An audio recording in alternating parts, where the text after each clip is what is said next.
I just want to explain that poison ivy doesn't like directly parasitize the tree. The way that poison ivy will harm a tree is by eventually getting so large that it strangles out the sunlight. It basically, because it climbs up and then it branches out with all these little branches, and then they are covered in these big fat leaves.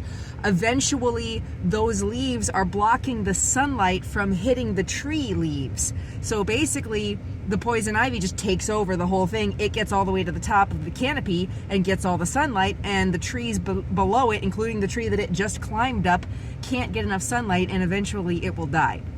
Now, bittersweet can totally strangle and kill a tree. You find some really neat looking like vines and sticks and branches and things from where bittersweet has completely entangled the trunk and it grew over it and it looks all weird. I actually have a walking staff if you want me to show you that at some point. It looks really cool, but it came that way because of bittersweet climbing around the tree. That will absolutely strangle and eventually kill a tree. It's terrible, invasive stuff. I hate it. I know there is like an American bittersweet variety, but I don't think it's as invasive as the Asian one.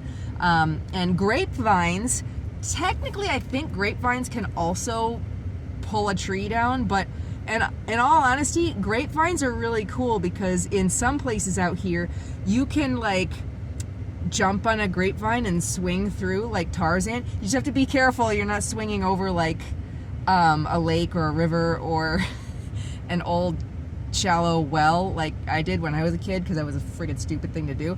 Thank God I didn't fall in the well, but I could have. But I loved when I was a kid climbing those grapevines and swinging on them, pretending I was Tarzan, because they're so freaking strong and they wrap around the trees, and I really don't think grapevines hurt the trees that bad. Somebody can correct me if I'm wrong.